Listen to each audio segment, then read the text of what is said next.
I hope you're having a good day today.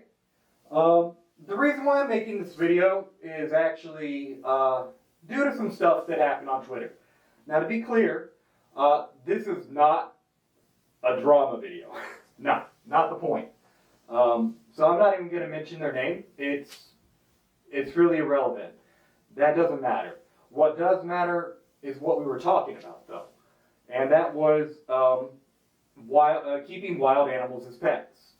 So, to be clear, I used to work at sanctuaries, and most of you probably already know this. If you know me, you probably know that about me. But yeah, I worked at 2 different sanctuaries where I lived on site. So that means that I was there every day for a year each. So not a heck of a lot of time, comparatively speaking to the rest of your life. But I did spend a substantial amount of time living in animal sanctuaries, wolf sanctuaries in particular. And this is where most of our residents come from. They come from people that thought that they could make them into a pet.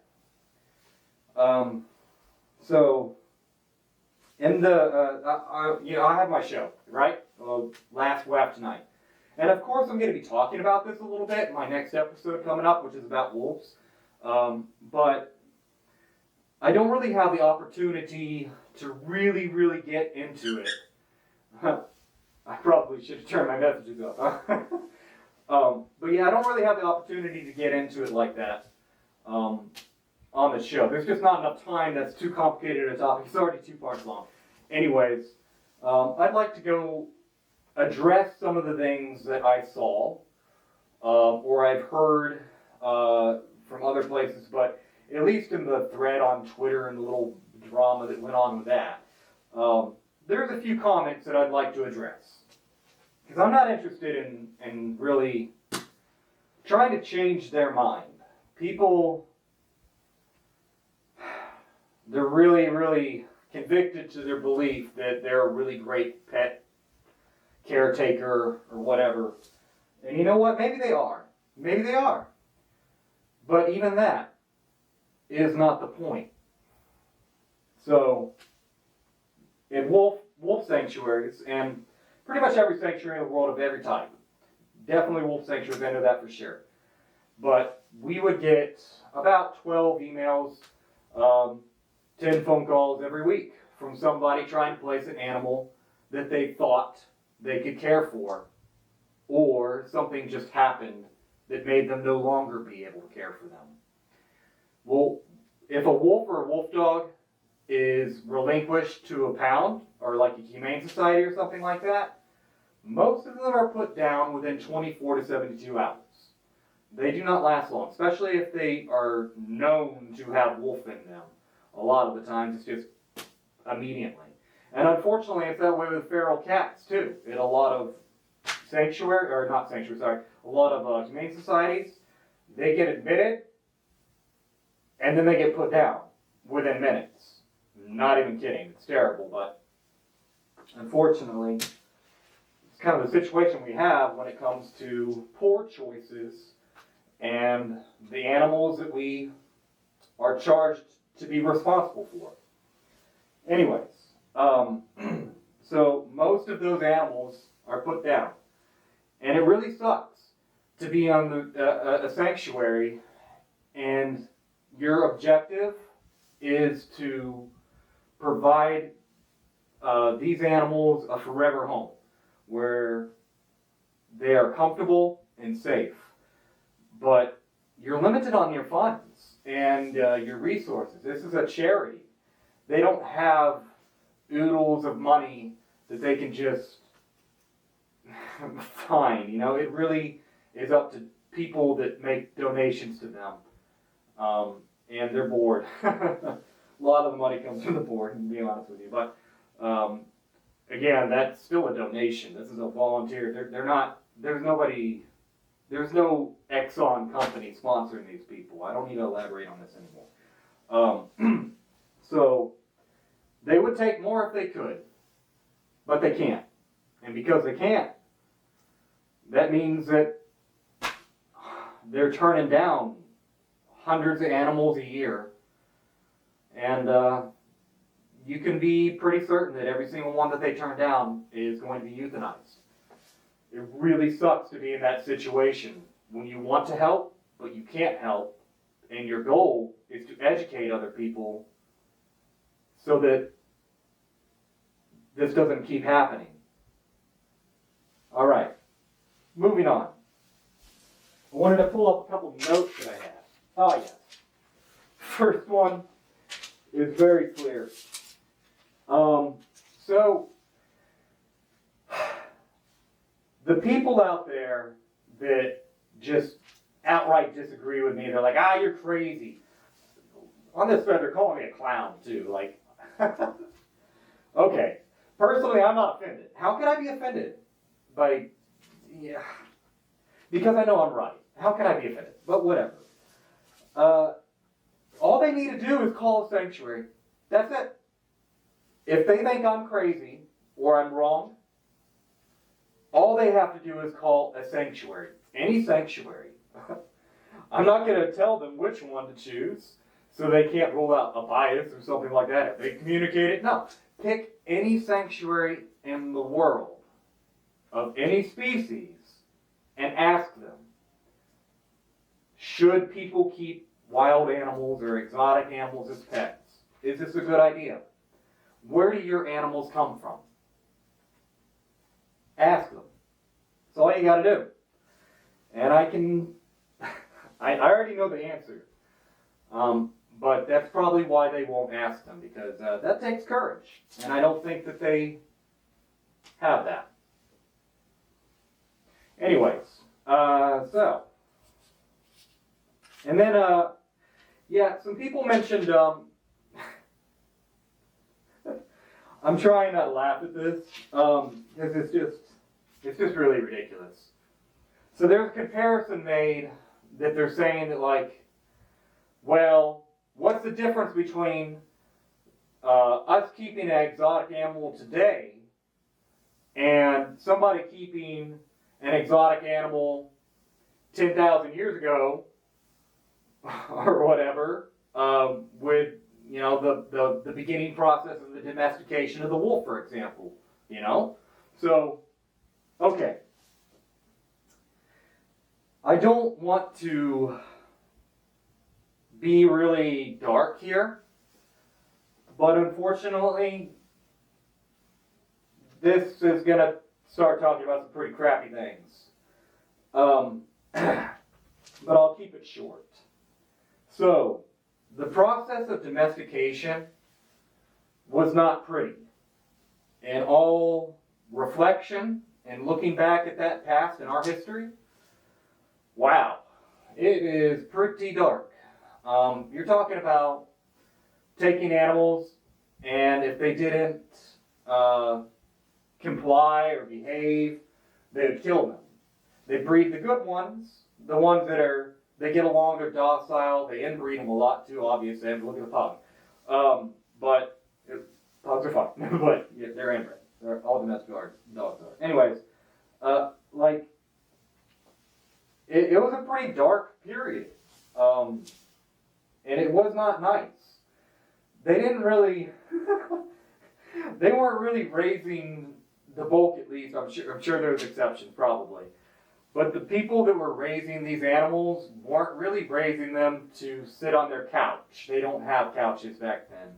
They were working animals. They didn't really have a lot of compassion for them either, at least for Western culture.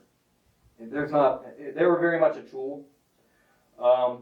And they would kill all the ones that didn't serve them well. So this was taking place over thousands and thousands of years, hundreds and hundreds of years later, and all that. It has been evolving, but the overall domestication process is thousands of years. And it's pretty dark. So, if we are going to use that analogy in that, like, oh, there's no difference between now and then. Okay, if you're going to say that, then I could kind of agree with you to an extent, but only in the area that you're repeating what we did back then. And that's not okay, because that's what's happening. They only see the nice stuff. They only see the happy animals that did really well. That's what gets posted online on their Instagram, their Twitter, and things like that. That's where people share these photos. And you only see the nice things. What you don't see is the not nice things, which is the bulk of them. For just wolves, out of a 250,000 wolves, well, technically it's just wolf dogs, they say, but I'm sure they're probably including wolves in that too. I could be wrong. If I am, that just means that I'm underestimating, to be clear. But, anyways, out of a 250,000 wolf dogs born in captivity every year, 80% of them will not see their third birthday. So what do you think there's more of? Good things happening or bad things happening? Because I can tell you 80% are dead. And I don't consider that good. So I'm really happy that your animal is happy. That's not the point. I am not happy that 80% of the ones that aren't happy are dead. And I don't think that that is worth it, especially when we've already done this. Domestication of dogs, or wolves to dogs, and from African wild cats to domestic cats is done for the most part. I mean, we can make different breeds, but the overall goal there was accomplished, even if we don't agree with the means that it was done. But sure, if you say there's no difference doing what you're doing now to then, okay, that's selfish. Not okay. We're going to move on from that and just go on a little bit with like, what is socialization? What is domestication? There is a difference. Socialization is not domestication. Socialization is like an animal, a wild animal, being familiar with people to an extent. This can be a big problem if this is an animal that is continuing to live in the wild, or if you've got an animal that has been too heavily socialized, they may become dependent upon people or associate people with food-bearing animals because they've been fed by them. Not that they think that people are food, but they will think that people will provide them with food. And that can end up being pretty bad, too. You know, people can get hurt. I'm honestly more concerned with the animal getting hurt in that case, because I don't blame the animal. It's not their fault. It was people's fault that they were socialized and ended up in a bad situation, should that happen. So I've got a lot of mixed thoughts and feelings when it comes to certain things that I see online, like, you know, people feeding raccoons from their window, the wild raccoons. It's like, that's really cute, but it's also not a really good idea to do either. If you wanted to feed the wildlife, at least, you know, scatter it and let them forage, and don't make them have to come up to you and be scared of you, and you're trying to make them not scared of you. Well, they should be scared of you. Maybe not you, but you know that they should probably be scared of other people, because they are not you and may not know how to handle them. And, you know, I don't mean to be rude, but I'd argue that you don't know how to handle them if you're treating them that way and making them try to dispel their fear of people so that you can get a nice picture. Don't do that. Domestication is not socialization. Period. And a lot of these animals cannot be reintroduced, so it's pretty bad. All right, and then the last one on here, and forgive me for laughing again. This one's just hard to. Okay, so they made a comment saying that, like, or somebody did, that keeping exotic animals as pets may be preserving their species. Okay, no. That's wrong, honey. Like, zoos can't even really use that excuse. They're not good at that because, again, these animals have been imprinted on people. You can't take them and reintroduce them back into the wild. So, and if there's no more of them in the wild, even if you were to get a baby, who's going to adopt it in the wild? Nobody. Well, I guess that's a little, you may not, that takes a little bit more context or previous understanding. And I'm getting into that actually. So let me explain. There are places that specialize in this. So like an endangered wildlife center, that is their job. What they do is they raise or they care for for animals, and they limit their exposure as much as possible. And if they have, we're just going to get more specific to make it easier. The Endangered Wild Wolf Center is a animal wildlife center in Eureka, Missouri, right outside of St. Louis. And they are responsible for about 80% of all the red and Mexican wolves that are in the wild today. Like, they come from there. And the way that they do that is they care for these animals in a very wide area, again, that's, enclosed and cut off from the public. This isn't really a place that is a tourist attraction. It's made for the animals. You can visit it, but you need to call ahead. It's not a zoo. But when these animals have pups, they can take them and reintroduce them to a wild wolf pack and put the pups in the den. And these wild wolf packs adopt them just as their own. And it's had great success. So, that is how you preserve a species, not by having one in your home. I mean, if you had to choose between that, ultimate complete extinction versus now we have some in people's homes, I guess that might be better. But at the same time, if there's a bunch of them dying, 80% of them, to get your one happy animal, or the 20% left over that made it, I don't think that's okay either. Maybe it would be better if they went extinct, if it's going to cause 80% of suffering to the species. I don't know.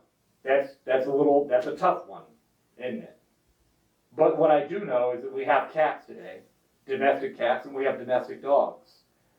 And while cats and dogs may sometimes bite people, it's not as much of a matter of aggression as it is just personality and need.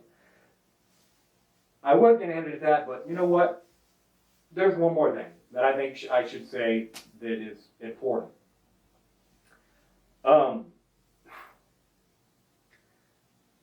If you care about your pet that is a exotic animal, you're going to find that it is very difficult sometimes to not only provide for them, sure, there's special care that comes with certain animals. But if you love them, it hurts to not be able to give them all the things that you know that they need or want, and you can't. A sanctuary can't. The Endangered Wolf Center can't. we care about these animals, but we can't truly give them what they would have had and the quality of life or what they want to its fullest extent. These are not, well, I guess I have to back up and just say, look, the difference between a dog and a wolf is that a dog is a wolf puppy that never grows up. Wild animals of all types are like this. Most at least, pretty much all of them. They have their own ambitions, they have their own personalities. With domestic dogs, we have a lot more assurance of what kind of personality a Labrador has, what kind of personality a Chihuahua has, what kind of personality a Border Collie has. You can have a pretty fair understanding or, expectation of those personalities. That is not so with wild animals. It's just a box of surprises. You just don't know. It's like you. If you have siblings, are you just like your sibling? Are your personalities that similar? So, I think this is a big part of the confusion there. Is that people think that because they have experience with dogs and they understand how domestic cats are, that they can expect the same from others, plus or minus a little bit of extra preparation. No. It is a personality that's going to be very different. They're going to have their own ambitions. It's going to be very different from what you're used to. And because you can't give them that freedom, it's going to pull at your heartstrings if you care about it. You're going to feel it right here. And it's not a great feeling. I would love to be able to have every single one of those wolves in the wolf sanctuary have 50 acres. Actually, you know what? We have to break them into pairs. It's not something that happens in the wild, but it's the best way to keep them safe because there's a lot more room in the wild. And if they need a break from somebody, another pack member, they can do that in the wild. They can't do that in captivity, and we don't have a 1,500 acre enclosure. I wish we did. Please donate money. But yeah, so this is a little longer than I intended, and obviously, like I said, it's completely off script. I just had some key things that I wanted to talk about, so I'm sorry if it's not as organized as I'd like it to be either, and the sound quality isn't that great either because I'm just using the built-in microphone. But yeah, I just wanted to talk about this because I feel that it's important, and I just don't have as much time to do that within the episode and to this extent and really get into it. And that was specific to wolves, but I want to be clear that it's across the board. If it's not wolves, it's coyotes or foxes and civets. Being specific. But please, don't advocate for the keeping of exotic pets. It's not good. They're not usually coming from puppy mill-like situations. No, these are people breeding them in their backyards. And they're not snake oil salesmen necessarily. They're convicted of what they are doing. But they're very misguided, and they just don't care what the cost. And they're making money off of it, too. So, I don't agree with it. I don't think other people should agree with it. If you don't agree with it, call a sanctuary and ask what they think. If you don't agree with all the sanctuaries, then I can't help you.